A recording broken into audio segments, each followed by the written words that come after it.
Alex nunca había sido ajeno al lado oscuro de Internet.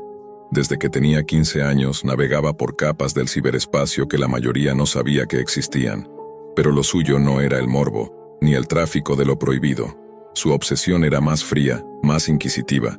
Entender, investigar, descifrar. Por eso, junto a 3 amigos de facultad, Natalie, Héctor y Simón, formaron un grupo llamado Los Detectives del Darknet. Al principio era un juego de curiosidad, foros anónimos, redes ocultas, documentos filtrados. Luego vino la búsqueda de patrones, conexiones entre desapariciones que nunca llegaban a los medios, perfiles anónimos que se borraban justo antes de que alguien preguntara. Pero todo cambió el día que Héctor encontró el hilo. El abismo, lo llamaban. Un sitio imposible de ubicar sin una secuencia precisa de comandos, accesible solo mediante una clave rotatoria que cambiaba cada 3 días y se compartía mediante acertijos escondidos en foros de criptografía extrema. Nadie sabía qué era, solo que quienes entraban no volvían a postear jamás. Fue Natalie quien encontró el primer acertijo. En la sala de espejos, el reflejo que no ves es el que te observa. Contesta al enigma, que camina en la sombra y deja huella en la luz. Tras 3 días sin dormir, lo resolvieron. La conciencia. Eso les dio acceso a un simple archivo .onion con el logo de una marioneta colgando de hilos invisibles. El nombre, el titiritero. Al principio parecía una ARG, un juego de realidad alternativa. Videos con secuencias numéricas, voces distorsionadas leyendo poemas crípticos, imágenes subliminales de máscaras antiguas. Pero lo más inquietante eran los datos personales que empezaban a filtrarse entre los acertijos. Imágenes de Alex caminando hacia su casa desde una toma elevada, capturas de pantalla de chats privados, grabaciones desde dentro de su propia habitación. «Nos están mirando», dijo Simón, casi sin voz. Nadie lo contradijo. Decidieron seguir adelante. ¿Por qué? Nadie lo supo explicar del todo. Obsesión, tal vez. Egos. O la idea de que, si lo abandonaban, el miedo no desaparecería, porque algo ya los había tocado. El segundo nivel del sitio reveló las reglas. 1. No hables del juego fuera del juego. 2. No trates de salir hasta resolverlo. 3. Cada respuesta tiene un precio. El precio se hizo evidente con la primera desaparición. Simón no llegó a la reunión pactada. Su teléfono, apagado. Su cuenta, borrada. En su lugar, un nuevo acertijo apareció en la página. Tu primer peón ha caído. El reloj sigue. ¿Cuántos más están dispuestos a jugar? Natalie quería salirse. Alex no se lo permitía. Héctor ya no dormía, convencido de que si se detenían, ellos serían los siguientes. Empezaron a recibir paquetes. Primero, una caja pequeña con un solo objeto, una marioneta de madera con la cara de Simón. Luego, una nota escrita a mano. Tus hilos están en mis dedos. Rastrearon la IP. Nada. Falsificada. El rastro del sitio saltaba de Tailandia a Rusia, de Islandia a algún nodo abandonado en Brasil. Imposible de rastrear. Todo estaba orquestado. Todo, desde el principio. Fue Héctor quien encontró la dirección. Un viejo almacén en las afueras, marcado por una coordenada oculta dentro de una imagen encriptada. Un truco llamado esteganografía. Decidieron ir. A esas alturas la paranoia los había despojado de la razón. Era ir o seguir esperando en la oscuridad. La entrada al almacén era como entrar en una pesadilla coreografiada. Una cámara de seguridad los saludó con una voz metálica. Bienvenidos, jugadores. Solo uno podrá ganar. Los demás solo sirven de espectáculo. Dentro, encontraron un laberinto de salas, todas adornadas con pantallas que reproducían videos de ellos mismos en distintos momentos. Alex acariciando su gato, Natalie comiendo sola en su cocina, Héctor llorando frente a su pantalla, en la madrugada. Cada sala tenía un acertijo, cada error un castigo. Electricidad, ruidos agudos, cerraduras que sellaban temporalmente la puerta. Y luego, la sala de los monitores. Ahí estaba Simón, atado, con electrodos conectados a su cráneo, su cuerpo inmóvil pero con los ojos abiertos. Alex gritó, corrió, pero al llegar a él, la pantalla cambió. Mostraba a Héctor entrando a una sala distinta, una trampa que se activó en tiempo real. Un gas blanco, un grito. Silencio. El titiritero hablaba por los parlantes. No es un juego si no hay consecuencias, no es un espectáculo si no hay sacrificio. No es arte si no hay dolor. Alex logró arrastrar a Natalie fuera del almacén. Llamaron a la policía. Mostraron los videos, los mensajes, las grabaciones. Una fuerza federal intervino, clausuró el lugar. Encontraron restos humanos, dispositivos con grabaciones de años, datos de miles de personas y una cámara de tortura diseñada para transmisión en vivo. El titiritero había desaparecido, dejando una única nota en el servidor. El titiritero solo corta los hilos cuando las marionetas dejan de moverse. Alex se convirtió en testigo protegido. Natalie abandonó todo. Cambió de identidad, pero nunca se sintieron seguros. Cada notificación, cada llamada desconocida, cada sonido por la noche, era una amenaza latente. La Deep Web no es un lugar, es un espejo de lo que uno decide ignorar. Y en ese reflejo aún brillaban los ojos del titiritero. Alex intentó seguir con su vida, después del allanamiento al almacén, de las declaraciones interminables, de los psicólogos del gobierno y las entrevistas con investigadores que no querían escuchar lo que realmente había pasado. El mundo pareció detenerse, pero solo en la superficie. Vivía en un apartamento vigilado, con cámaras dentro y fuera, sin acceso a internet más allá de lo absolutamente necesario. Le dieron un celular sin cámara ni GPS, un portátil blindado con un sistema cerrado y una rutina de seguridad que incluía revisar los espejos por la noche, evitar hablar con extraños y nunca, jamás, volver a buscar el abismo. Pero era imposible olvidarlo. Natalie había huido al norte con otro nombre y otra historia. Cambió su rostro con cirugía menor.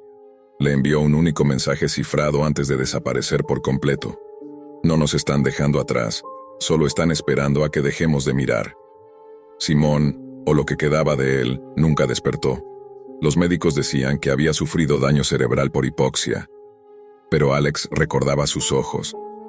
Cómo parpadearon justo antes de escapar, cómo lo miraban, como si quisieran hablarle, suplicarle.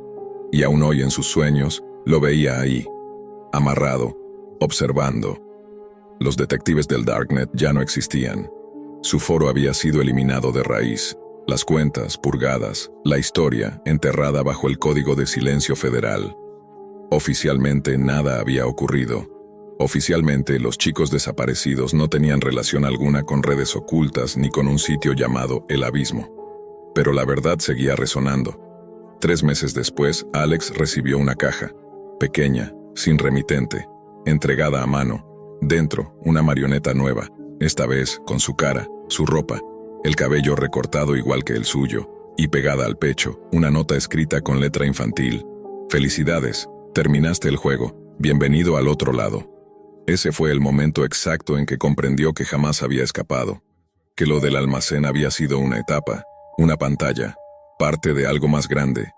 Días después, el sistema de su computadora emitió una notificación, algo que no debía ser posible.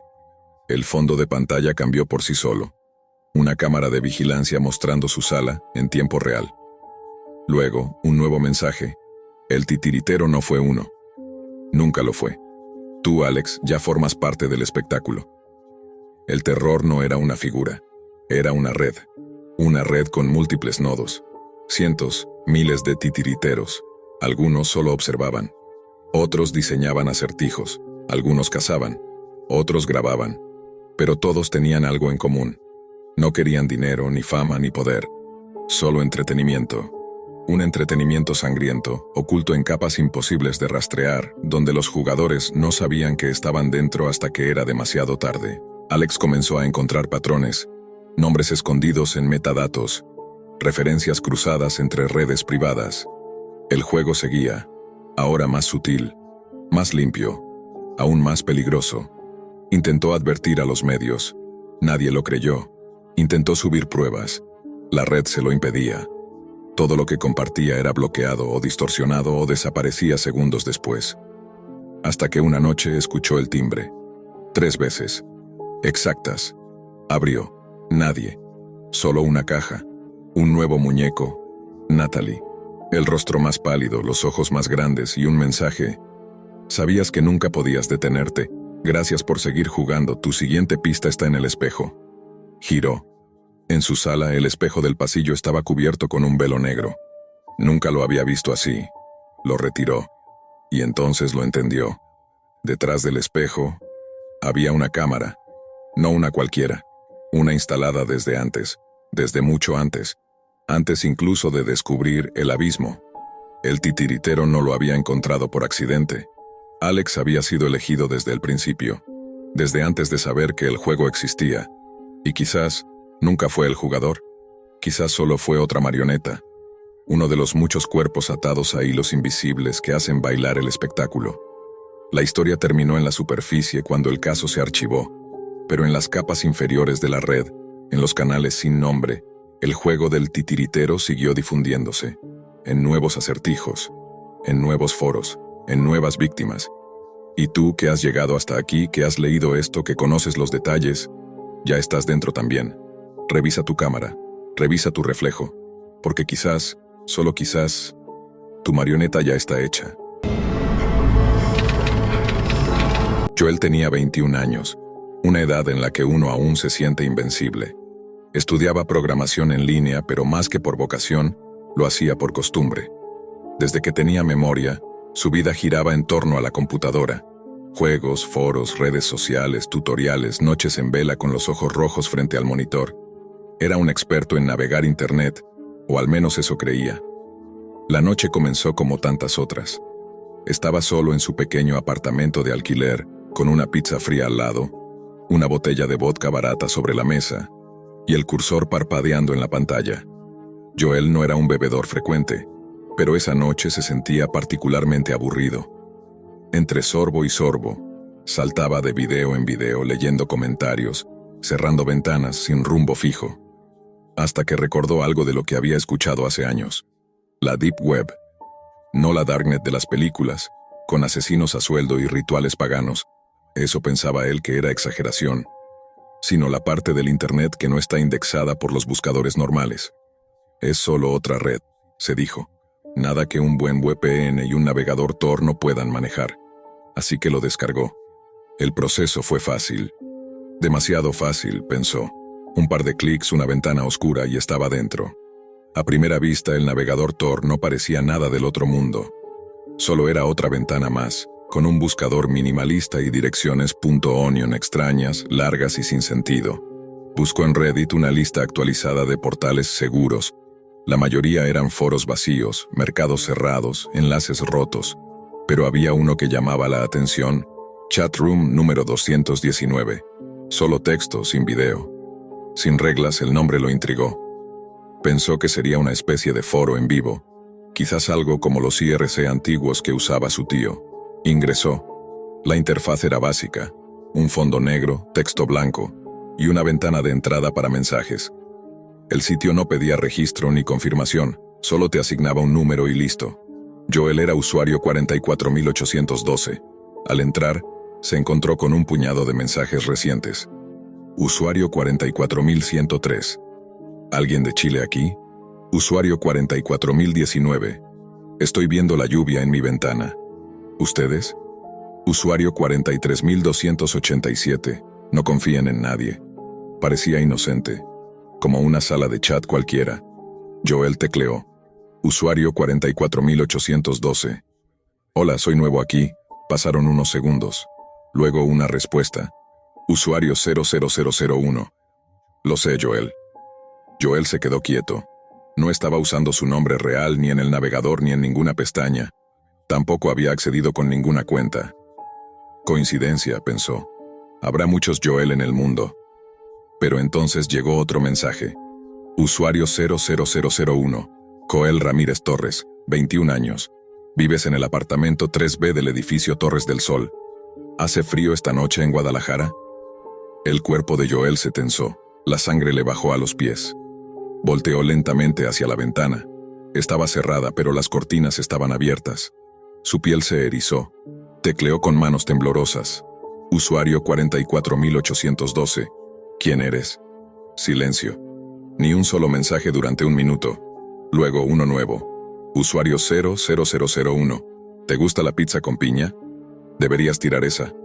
Lleva 3 días en tu refrigerador. Joel miró hacia la cocina como si esperara ver a alguien allí. No había cámaras en su apartamento. Nunca había instalado micrófonos. ¿Cómo era posible que supieran eso? Desconectó el internet, cerró la laptop de golpe, se levantó con torpeza y sintió un cosquilleo en el cuello, como si alguien respirara detrás de él. No se atrevió a mirar.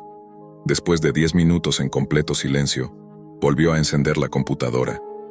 El navegador Tor se había cerrado. Revisó si había alguna aplicación ejecutándose en segundo plano. Nada. Escaneó su red. Ningún dispositivo extraño conectado. Aún así su instinto gritaba: «Huye». Tomó su teléfono y llamó a su hermana. «¿Puedo irme a vivir contigo por unos días?». Ella no hizo preguntas. Joel hizo la maleta en media hora. No encendió la computadora de nuevo. Se sentía observado. Su paranoia ya no se limitaba a la pantalla.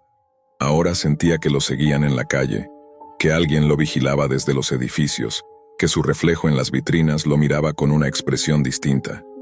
Intentó olvidar la experiencia, pero las pesadillas no lo dejaban en paz.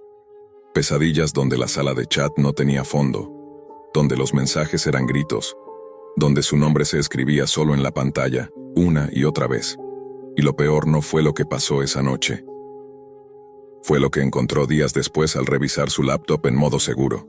Había un archivo de texto en su escritorio, creado a las 3:42 de la mañana mientras él dormía. Sin título. Abrió el archivo. Y eso es lo que cambiaría todo. Joel abrió el archivo con una mezcla de miedo y resignación. El nombre del archivo era simplemente log.txt. No tenía peso, apenas unos kilobytes, pero el contenido lo dejó helado. Dentro había solo una línea. «¿Te gustó conocernos, Joel? Volveremos cuando menos lo esperes». Abajo, otro bloque de texto empezó a escribirse solo, en tiempo real. Joel observaba paralizado mientras las palabras aparecían una tras otra. «No es tan difícil, ¿sabes? Tus contraseñas están en tus cookies, tus fotos en la nube. Tu cámara tiene acceso desde hace meses. Nos invitaste tú. Solo dijiste, hola». Sintió que el estómago le daba un vuelco. Desconectó la laptop, quitó la batería, la arrojó a la basura. Tomó su celular, pero ya ni eso le parecía seguro. Fue a una tienda. Compró un teléfono básico, sin cámara ni internet. Se mudó con su hermana sin contarle más que una cosa rara de internet. Pero el miedo no se disipaba. Las semanas pasaban, pero la sensación de ser vigilado persistía. A veces notaba pequeños detalles fuera de lugar. Una silla ligeramente movida. Una notificación extraña que desaparecía antes de abrirla. Un zumbido eléctrico leve detrás de las paredes. Joel empezó a leer más sobre ciberseguridad. Descubrió que incluso las conexiones Tor, si mal configuradas, podían filtrar IP. Que scripts maliciosos podían ejecutarse con solo visitar una página.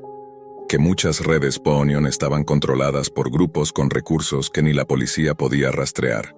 Pero lo que más lo alteró fue un post en un foro oculto, días después, al que accedió desde una biblioteca pública. En ese hilo alguien había publicado una lista. Usuarios marcados. Había 1000. Cada nombre con su número de identificación de chat y una leyenda al lado. Algunos decían silenciado, otros en observación. Y unos pocos, los menos, decían contacto exitoso, nivel 1, fase activa. Buscó el suyo. Joel Ramírez Torres, usuario 44812, estado, nivel 2. Seguimiento autorizado. El corazón se le detuvo. ¿Qué significaba eso? ¿Lo estaban rastreando aún? ¿Era parte de algún experimento? ¿Había activado algo solo por hablar? ¿Quién era el usuario 00001? Un comentario debajo del hilo lo decía sin rodeos. 00001 no es una persona. Es un nodo automatizado. Recolecta datos, prueba vulnerabilidades humanas. Si respondió, es porque alguien en ese momento estaba viendo. Apagó la computadora. Ese fue el último día que Joel se conectó a Internet desde una red no vigilada. Dejó la universidad.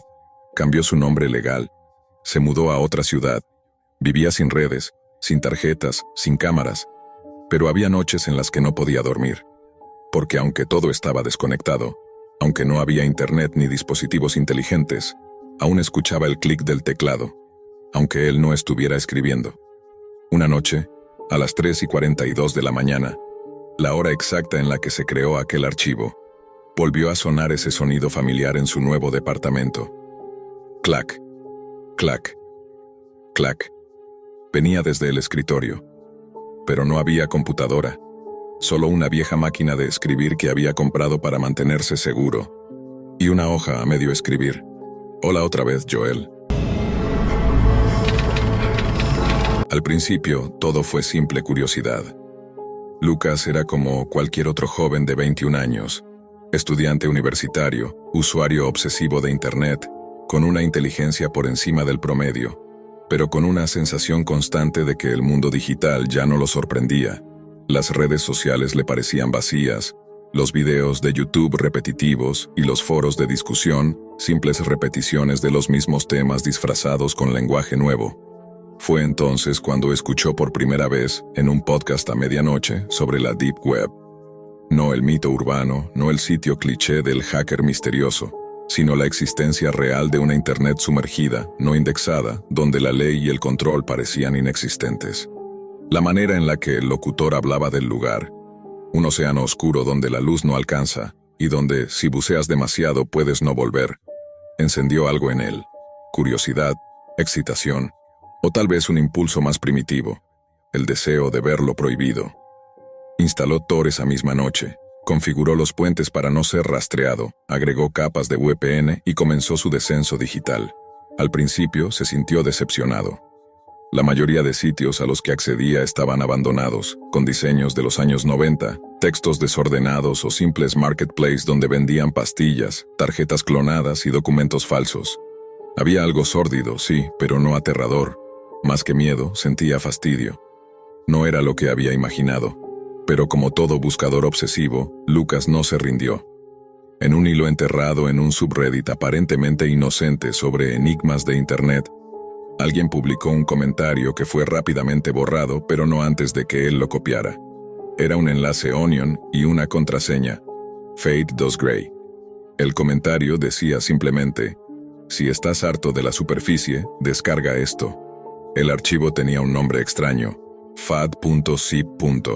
Solo pesaba 74 megabytes. Lo escaneó en un sandbox virtual antes de abrirlo y parecía inofensivo. Una carpeta comprimida con imágenes y vídeos sin título, nombrados con códigos alfanuméricos. Pensó que sería otro creepypasta interactivo, una especie de ARG. Pero al abrir los primeros archivos, su estómago se revolvió. La primera imagen mostraba una cocina. Era una foto casual, tomada desde un ángulo extraño, como si estuviera escondido tras una ventana. Luego otra, una mujer saliendo de la ducha, completamente desprevenida, claramente sin saber que estaba siendo fotografiada. Los vídeos eran aún peores. Uno mostraba a un hombre mayor desayunando mientras, en segundo plano, se veía claramente una figura desenfocada grabándolo desde una esquina. Otro era una grabación de seguridad de un pasillo, aparentemente normal, hasta que en el minuto 5 alguien comienza a acechar a una mujer que no parece advertirlo. Lucas sintió náuseas. Cerró la carpeta, apagó el monitor, se lavó la cara, pero algo dentro de él, una mezcla de morbo y miedo, lo impulsó a volver, y ahí estaba el vídeo que lo rompió. En él se veía un aula universitaria con estudiantes tomando apuntes. Nada raro, salvo que estaba grabado desde el interior, como si la cámara estuviera oculta en una mochila. De fondo, entre los asistentes, estaba él, su rostro, su camisa azul con las letras de la facultad. Estaba sentado a 2 filas del lente. Miró al monitor congelado por minutos, paralizado. Su respiración se aceleró. Sus dedos temblaban. Esa grabación no era antigua. Era de esa semana. Ese mismo lunes. Recordaba la clase, incluso al profesor tartamudeando con las diapositivas. ¿Cómo? ¿Quién? Corrió las cámaras de seguridad en su mente. Nunca notó nada raro. ¿Fue uno de sus compañeros? ¿Quién estaba filmando?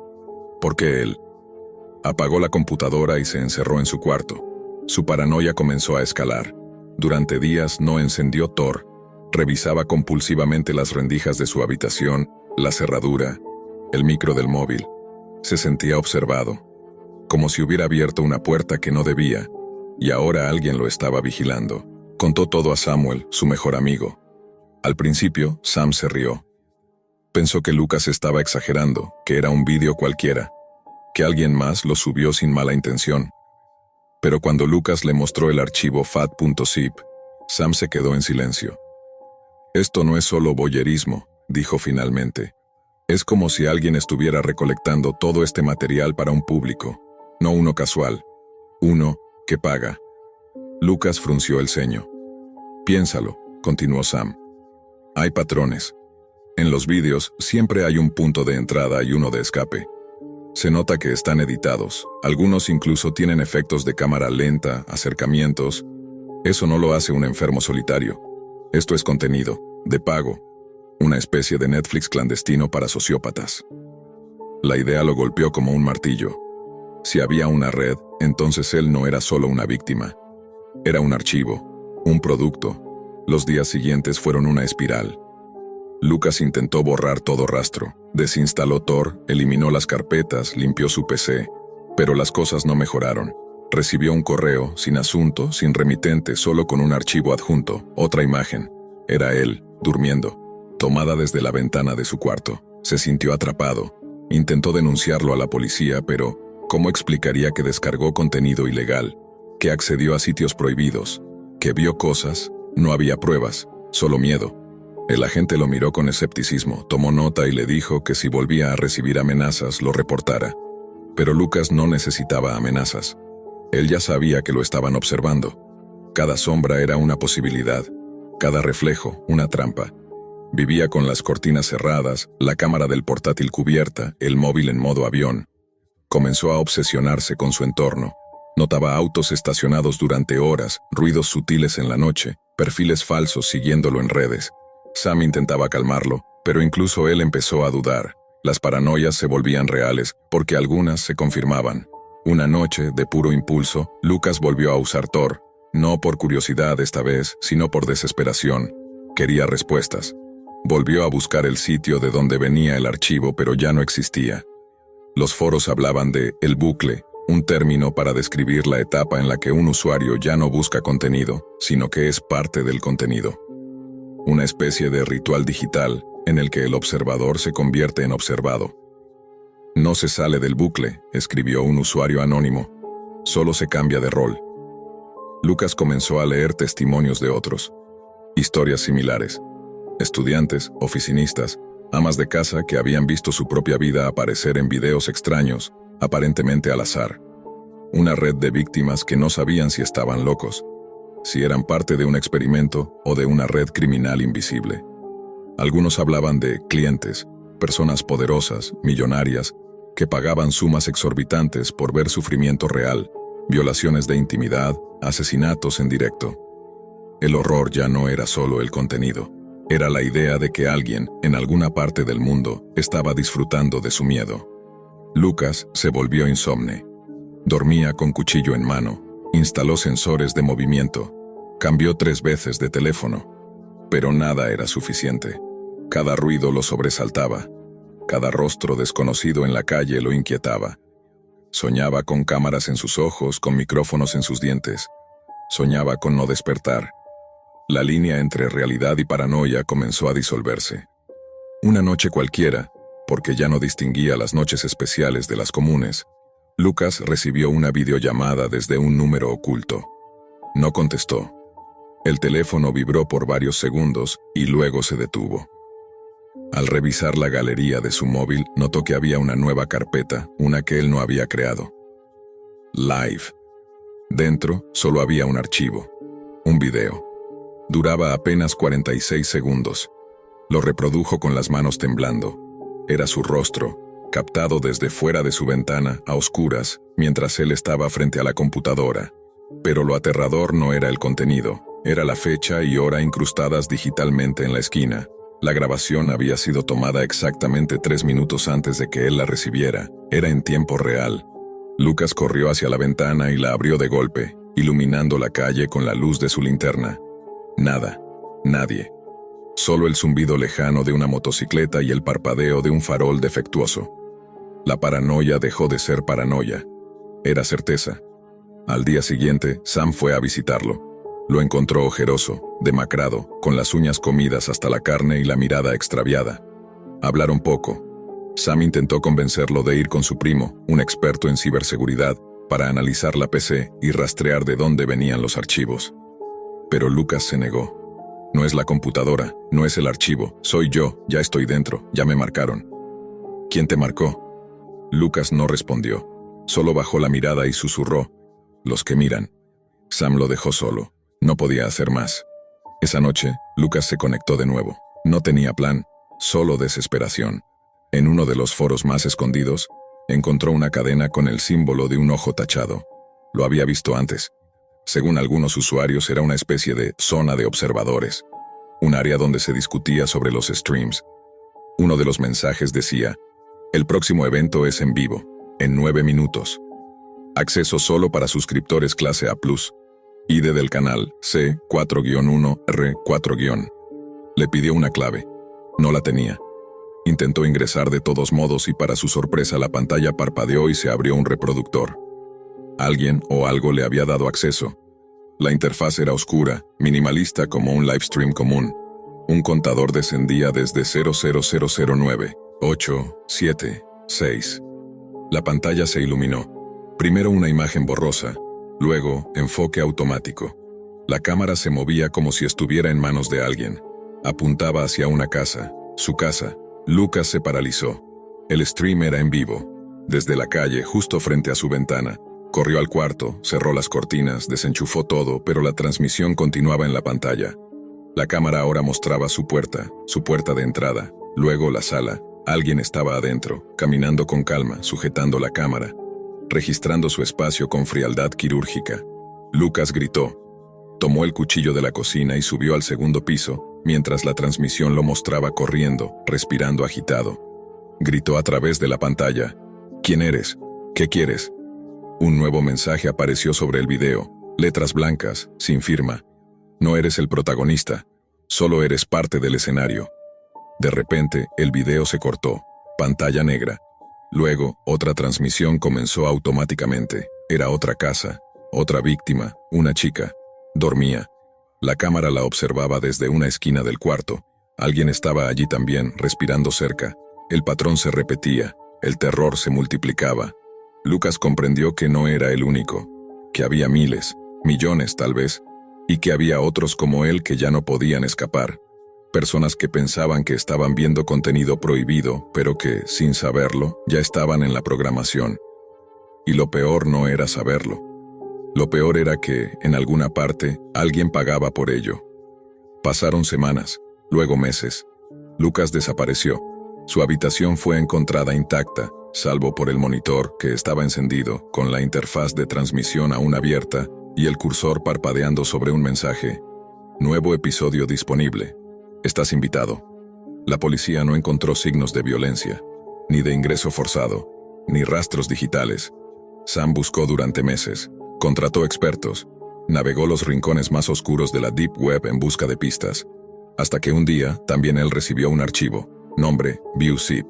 Lo abrió. Era Lucas, en una habitación vacía, mirando fijamente a la cámara, sin hablar, solo observando, por 47 minutos, y al final del video una línea de texto. Todos miran, nadie actúa. Hoy si escribes las palabras bucle adictivo en ciertos subforos ocultos de Tor, puedes encontrar un enlace. No siempre funciona. No siempre aparece. Pero si tienes suerte o mala suerte, lo verás. Y una vez que entras, la pantalla ya no muestra a otros, te muestra a ti.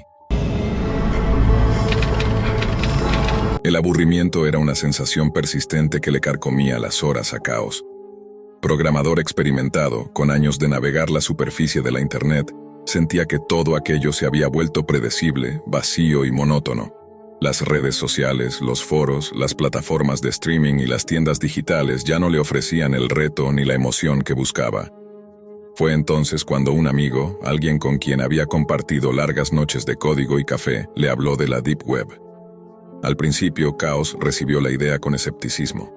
El nombre evocaba misterio y peligro, pero también una promesa de anonimato absoluto y de contenido prohibido, inaccesible para el usuario común. Decidió que valía la pena intentarlo. Siguiendo las instrucciones precisas, instaló la red Tor y configuró proxies para proteger su rastro digital. La primera navegación fue un choque. Portales oscuros, con interfaces rudimentarias pero repletas de enlaces a mercados negros, foros clandestinos y sitios con una cantidad de información que parecía infinita y retorcida. Las transacciones de drogas, armas, datos robados y servicios ilegales se entremezclaban con publicaciones sobre teorías conspirativas y noticias falsas. Sin embargo, lo que más llamó su atención fueron los espacios dedicados a rituales ocultos y violencia extrema, apartados sombríos donde el morbo parecía gobernar sin límites. La fascinación de Caos se transformó en una obsesión. Cada día dedicaba más tiempo a navegar esas páginas ocultas, a veces solo para ver qué había más allá del siguiente enlace, a veces para participar en conversaciones anónimas donde los usuarios compartían desde videos hasta experiencias personales. Fue en uno de esos foros donde escuchó por primera vez sobre una transmisión en vivo organizada por un usuario llamado Seth. Los rumores decían que era un evento clandestino, reservado para miembros selectos, donde se mostraba algo extremo, inimaginable para la mayoría. El primer contacto con la transmisión fue a través de un enlace cifrado que un miembro del foro le envió con la advertencia de no compartirlo y de estar preparado para lo peor. Sin embargo, Caos, con una mezcla de emoción y temor, accedió. La pantalla cargó con lentitud y de repente apareció un escenario lúgubre, iluminado por luces tenues y parpadeantes. La calidad era mala, pero suficiente para distinguir figuras humanas, dos menores sujetos con cadenas y una figura sombría que se movía con rapidez. El chat en vivo estalló en mensajes frenéticos, de apoyo, de órdenes, de regocijo. Era un espectáculo de horror, donde el público dictaba cada acción del ejecutor, el llamado Admin 1, un sádico conocido en esos círculos como el dueño de la transmisión. La voz de Seth, clara y autoritaria, resonaba en el micrófono, dando instrucciones, insultando, animando a la violencia. Caos sentía un extraño frío recorriéndole el cuerpo, un escalofrío mezclado con una macabra fascinación. Mientras otros huían aterrados o denunciaban la barbarie, él se sumergía más en ese mundo oscuro, atrapado en la espiral de horror y curiosidad que lo alejaba de su humanidad. El tiempo perdió sentido. Las imágenes se mezclaban con los gritos y con los mensajes del chat que pedían nuevas torturas, nuevas formas de infligir dolor. La transmisión parecía no tener fin, como una pesadilla interminable que el protagonista no podía apagar. Pero entonces, algo inesperado sucedió. Entre los mensajes, apareció una invitación para unirse a un grupo privado llamado Familia. Curioso, y en un acto que parecía contradictorio incluso para él, Caos aceptó. El grupo era una comunidad cerrada, donde se compartían vídeos inéditos, se comentaban los detalles de la transmisión y se planificaban próximos eventos. Era un espacio donde lo aberrante no solo se toleraba, sino que se celebraba. Lo que al principio parecía un refugio para locos aislados, resultó ser un núcleo de manipulación social, donde la deshumanización se normalizaba y la empatía se volvía un estorbo. Las conversaciones dentro de Familia eran frías, calculadas. Se hablaba de objetivos, de usuarios que habían sido elegidos para colaborar activamente, y de nuevos reclutas que debían ser iniciados. Caos, pese a sí mismo, comenzó a adaptarse a ese ambiente, a adoptar el lenguaje y las actitudes de sus compañeros. Su moralidad se corroía, y aunque en su interior una parte resistía, otra más oscura empezaba a sentir placer en esa corrupción. Conforme pasaban las semanas, la dualidad de Caos se hacía cada vez más evidente. En el día, era un profesional respetado, reservado y silencioso. En la noche se transformaba en un miembro activo de Familia, participando en las transmisiones y en las decisiones que dictaban el sufrimiento ajeno. La línea entre lo real y lo virtual se difuminaba, y su vida cotidiana se veía invadida por esa sombra que crecía sin freno. Un día, en una charla privada dentro del grupo, Caos descubrió una verdad que le heló la sangre. Seth, el líder carismático y omnipresente de Familia, no era otro que su amigo de toda la vida, aquel con quien había compartido sueños y secretos antes de sumergirse en la superficialidad del mundo digital. El shock fue profundo. ¿Cómo podía alguien que conocía ser responsable de semejante monstruosidad? ¿Y cómo podía él, Caos, ser parte de eso sin cuestionarse hasta ese punto? La revelación agitó sus pensamientos, pero no logró sacarlo del abismo. En cambio, lo hundió más. Seth le explicó en una fría conversación cifrada que el poder de la Deep Web residía en esa capacidad de quebrar las barreras morales, de transformar a las personas en agentes de caos sin remordimientos ni límites.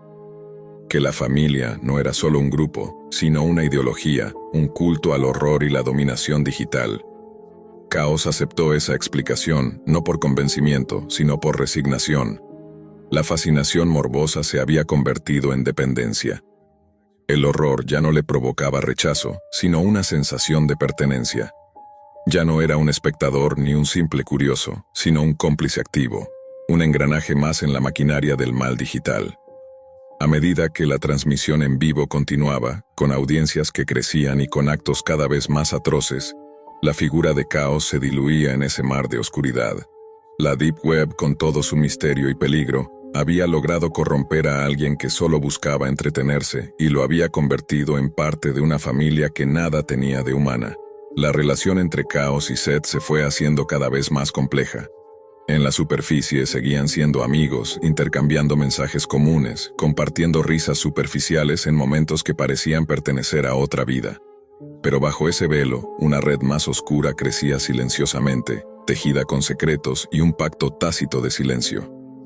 Seth era un maestro en el arte de la manipulación. Sabía cómo atraer y retener a sus miembros con promesas de poder, anonimato absoluto y una pertenencia que el mundo real no podía ofrecer. Caos, por su parte, comenzó a notar cambios en sí mismo que le resultaban difíciles de reconocer. La empatía que alguna vez tuvo se fue atrofiando, sustituida por una frialdad que le permitía ver a las víctimas en la transmisión como simples datos, meras estadísticas en un juego macabro. Su mente racional justificaba sus actos como una forma de exploración, como un estudio de la naturaleza humana bajo presión extrema, pero en el fondo, la verdad era más inquietante. Disfrutaba la sensación de control, de poder indirecto, de ser partícipe en un espectáculo que desafiaba toda moralidad. El grupo familia no solo era un espacio para compartir contenido, sino también un laboratorio social donde se experimentaba con límites éticos. Se organizaban eventos especiales donde se ponían a prueba la lealtad y la disposición de sus miembros a cruzar líneas que la sociedad consideraba sagradas. Caos fue uno de los más activos en estas pruebas, siempre buscando impresionar a Seth y ganar un lugar más alto dentro de la jerarquía del grupo. Una noche, durante una de esas transmisiones, algo diferente ocurrió. La tortura y el sufrimiento parecían no ser suficientes para la audiencia, y Seth propuso algo aún más perturbador: permitir que los usuarios en el chat votaran no solo sobre el tipo de tortura, sino sobre el destino final de las víctimas. La decisión colectiva iba a ser el punto culminante del evento, un momento donde la humanidad se despojaba completamente y el poder recaía en una multitud anónima y sin rostro. Caos observaba cómo los votos se acumulaban rápidamente, una lluvia de números que marcaban un destino irrevocable. El vértigo de formar parte de aquella elección le hizo sentir una mezcla de euforia y desesperación. Era consciente de que aquello no era un juego, que estaba decidiendo la vida o muerte de personas inocentes, pero la desconexión emocional le impedía detenerse. La presión del grupo y su propia adicción al ambiente tóxico le empujaban hacia adelante, cada vez más profundo. En paralelo a esta vorágine digital, su vida real empezaba a sufrir las consecuencias. La obsesión le alejaba de sus relaciones personales, descuidaba su trabajo y su salud. Se volvió más solitario, encerrado en una burbuja de oscuridad y secretos. Sin embargo, cada vez que sentía un atisbo de culpa o rechazo, la respuesta de Seth era clara y contundente: la humanidad es débil, y solo aquellos dispuestos a abrazar la oscuridad pueden alcanzar el verdadero poder. En uno de los momentos más críticos, Caos decidió confrontar a Seth en privado, buscando entender hasta dónde podía llegar esa espiral sin fondo. La conversación fue un choque brutal de ideales y emociones. Seth le confesó que la Deep Web era un espejo deformado de la sociedad, un lugar donde las máscaras caían y la verdadera naturaleza humana se revelaba en su forma más cruda, que la transmisión en vivo no era solo un espectáculo de violencia, sino un experimento social para estudiar el comportamiento en masa, para moldear y controlar las emociones de los espectadores. Caos sintió que sus convicciones se rompían en 1000 pedazos. Su amigo, el mismo que creía conocer, se había transformado en una figura casi omnipotente, un titiritero que movía los hilos desde la sombra. Pero más aterrador aún fue darse cuenta de que él mismo había dejado de ser un espectador inocente para convertirse en un colaborador indispensable. El tiempo siguió pasando y la red de familia creció. Nuevos miembros llegaban, atraídos por la promesa de anonimato y poder. Las transmisiones se volvían más frecuentes y audaces, desafiando incluso las capacidades técnicas de la Deep Web para mantenerse ocultas. La policía digital, los hackers éticos e incluso las organizaciones internacionales empezaron a detectar señales y rastros, pero la estructura del grupo y la naturaleza descentralizada de la red hacían casi imposible la detención. Chaos se encontró atrapado en una paradoja. Deseaba escapar, volver a la normalidad, sentir de nuevo la luz del día sin la sombra constante de ese mundo infernal, pero al mismo tiempo temía perder su identidad, su lugar en esa familia oscura que ahora definía gran parte de su existencia. La Deep Web había abierto una puerta que parecía no tener vuelta atrás. Una noche, mientras la transmisión alcanzaba uno de sus picos más morbosos y violentos, Chaos decidió grabar en secreto parte del evento, con la intención de usarlo como prueba para denunciar y ayudar a cerrar aquel infierno digital. Sin embargo, en el último momento, la duda lo paralizó. ¿Sería capaz de traicionar a Seth? ¿O sería él también un engranaje tan esencial que su ausencia destruiría todo? La noche en que Chaos debía decidir su destino, la transmisión en vivo alcanzaba un clímax insoportable. Los ojos de miles se posaban en esa pantalla, ávidos de un desenlace que reafirmara su poder colectivo. Chaos sostenía la grabación en sus manos virtuales, un arma de doble filo que podía liberar a las víctimas del anonimato o condenar para siempre su propia alma. En el silencio de su habitación, atrapado entre la luz azul de la pantalla y la oscuridad que crecía en su interior, una lucha titánica se desató. Sabía que si difundía el video, su vida y la de Seth quedarían al descubierto. La familia se desmoronaría y con ella su sentido de pertenencia. Pero si guardaba silencio, sería cómplice eterno de un mal irreparable.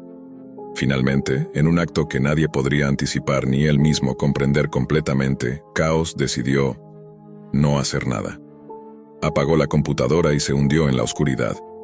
La elección no fue heroica ni moral, sino la aceptación definitiva de su corrupción. La fascinación morbosa había vencido a la humanidad. Al día siguiente, la transmisión terminó abruptamente sin explicación alguna. La familia se dispersó momentáneamente, pero el núcleo duro permaneció firme, con Seth al frente, celebrando su control absoluto sobre almas perdidas como Chaos. En la superficie, Chaos volvió a su vida cotidiana, pero dentro de él algo se había roto para siempre. Su reflejo en el espejo le devolvía una mirada vacía, un hombre que había cruzado la línea y nunca más podría volver. La Deep Web no solo había revelado un mundo oculto, sino que había destruido al espectador, convirtiéndolo en parte del horror. La historia de Chaos es un recordatorio sombrío. La oscuridad que buscamos fuera puede convertirse en la que nos consume por dentro. James siempre había sido un chico inquieto, con una mezcla de rebeldía adolescente y una curiosidad voraz que lo empujaba a explorar más allá de los límites que su madre intentaba imponerle. La relación con ella estaba marcada por la tensión constante, un muro invisible que se levantaba entre ambos cada vez que la madre de James, una mujer estricta y obsesionada con el control, le hacía pruebas de drogas sin aviso, con la esperanza de protegerlo pero terminando por asfixiarlo. Las pruebas de marihuana que James consumía con sus amigos se convirtieron en un juego peligroso. La necesidad de evitar ser detectado lo llevó a buscar alternativas más escondidas, más difíciles de rastrear. Fue así como la idea de la Deep Web se coló en su mente, como un portal a un mundo oculto donde las reglas eran otras y la vigilancia casi inexistente. Al principio, todo parecía fascinante. Navegó con cuidado entre foros oscuros y sitios que ofrecían drogas de todas las clases. La adrenalina de moverse entre capas invisibles de Internet le daba un sentido de poder y libertad. Cuando recibió el primer paquete en su casa, un sobre sin remitente con una pequeña tarjeta roja dentro, sintió que estaba tocando algo prohibido, casi místico. La tarjeta tenía solo unas pocas palabras. Tu curiosidad será recompensada. Eres invitado especial al show rojo. No había explicación ni dirección, solo una URL cifrada que llevó a James a un sitio que parecía sacado de una pesadilla. El show rojo no era un simple espectáculo, era una transmisión en vivo clandestina donde la audiencia, escondida tras identidades anónimas y alias terroríficos, dictaba en tiempo real las torturas y castigos que una víctima debía sufrir. Nadie sabía quién estaba detrás, y la brutalidad de cada episodio era peor que la anterior. Los gritos, Las súplicas y el dolor se transmitían sin filtro alguno, rompiendo la barrera de la distancia digital para clavarse como cuchillos en el alma de los espectadores. Pero lo que más aterrorizó a James no fue la crudeza del espectáculo, sino la revelación de que la víctima de ese capítulo era su propia madre. Él fue forzado a permanecer frente a la pantalla, con amenazas veladas que lo tenían paralizado, consciente de que un movimiento en falso podría significar su propia muerte o algo peor. El dolor en el rostro de su madre, la impotencia de verla desgarrada por manos invisibles que obedecían a un público sádico, lo marcaron de manera indeleble.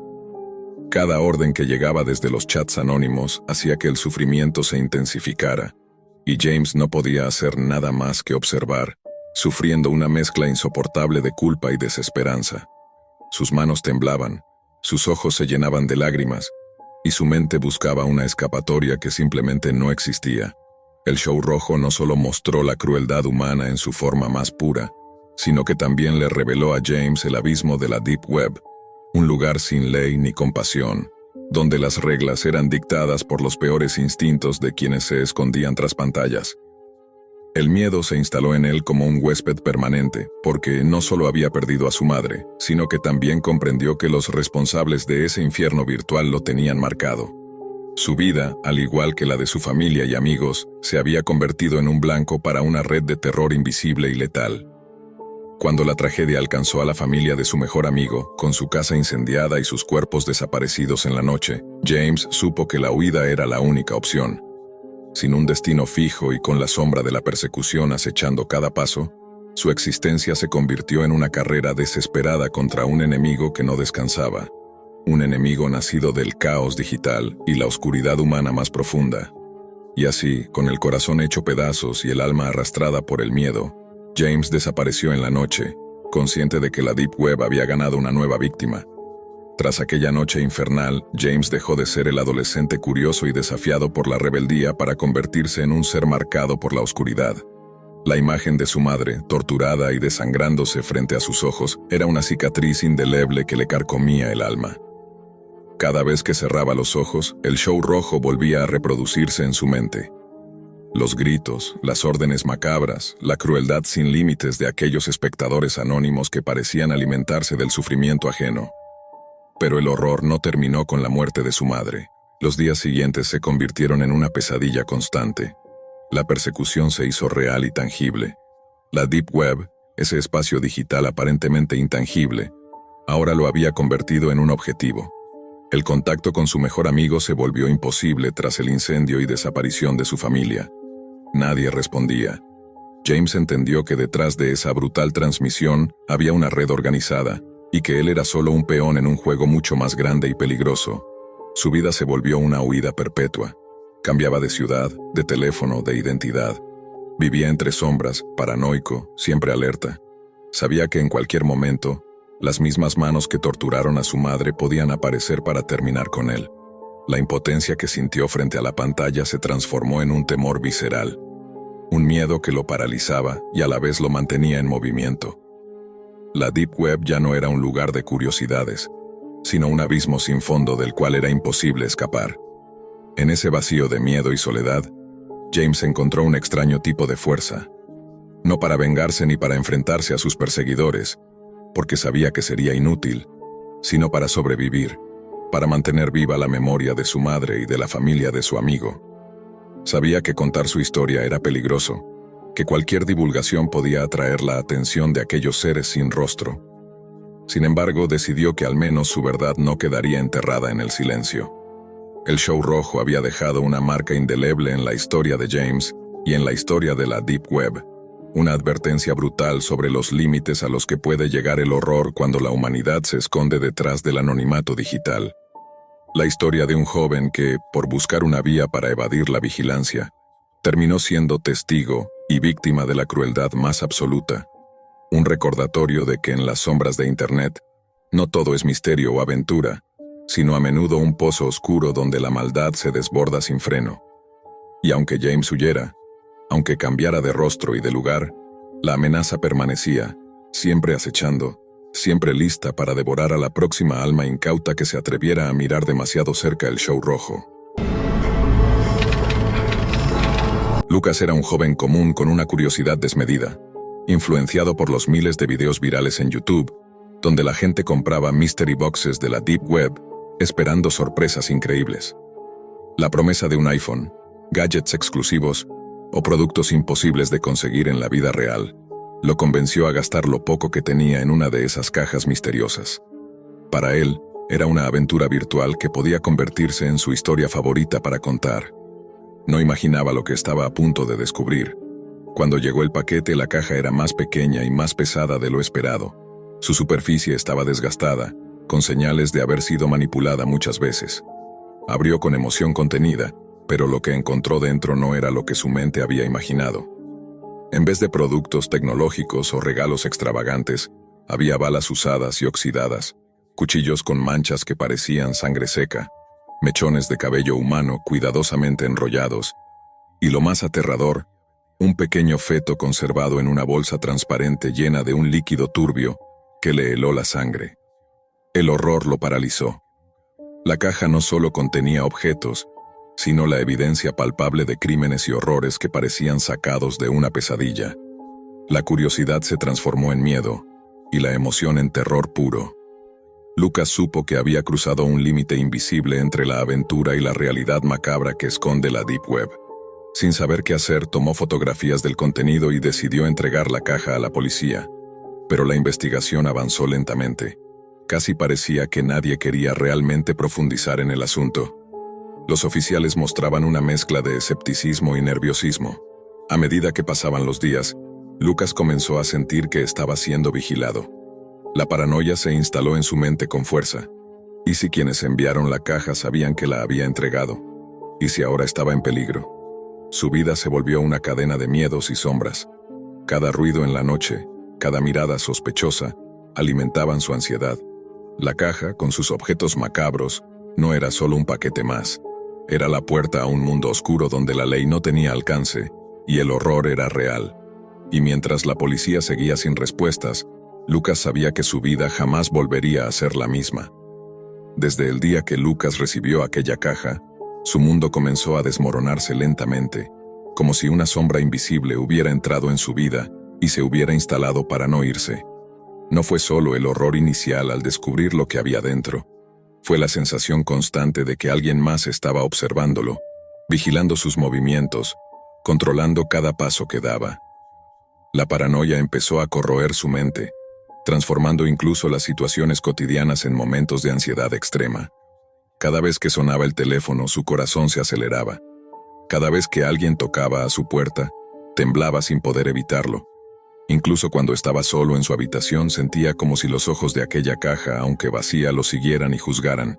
Intentó hablar con amigos y familiares, pero pronto se dio cuenta de que nadie podía comprender lo que realmente estaba viviendo. Los videos virales y las historias de la Deep Web parecían juegos comparados con su experiencia real. La policía, aunque tomó la caja, parecía renuente a investigar a fondo. Las respuestas eran vagas, y en más de una ocasión, los agentes dejaron entrever que ciertos temas de la Deep Web eran demasiado peligrosos para indagar. Lucas entendió entonces que había entrado en un terreno donde el poder y el miedo se entrelazaban para silenciar cualquier verdad incómoda. Una noche, mientras intentaba dormir, recibió un mensaje anónimo en su correo electrónico. Solo decía: «Sabemos que tienes la caja. No olvides que observamos». Su cuerpo se congeló. No era solo una amenaza. Era una confirmación de que el horror que había descubierto tenía responsables reales. Personas con recursos para hacer que su vida fuera un infierno. La paranoia se convirtió en terror absoluto. Lucas empezó a cambiar sus hábitos. Evitaba salir de casa, desconectó su teléfono y computadora, temeroso de que pudieran ser usados para rastrearlo. Pero incluso el aislamiento no lo protegía. La sensación de ser perseguido se intensificaba, y el peso de la caja, aunque ya no estaba en su poder, seguía siendo una carga invisible sobre sus hombros. Su salud mental comenzó a deteriorarse.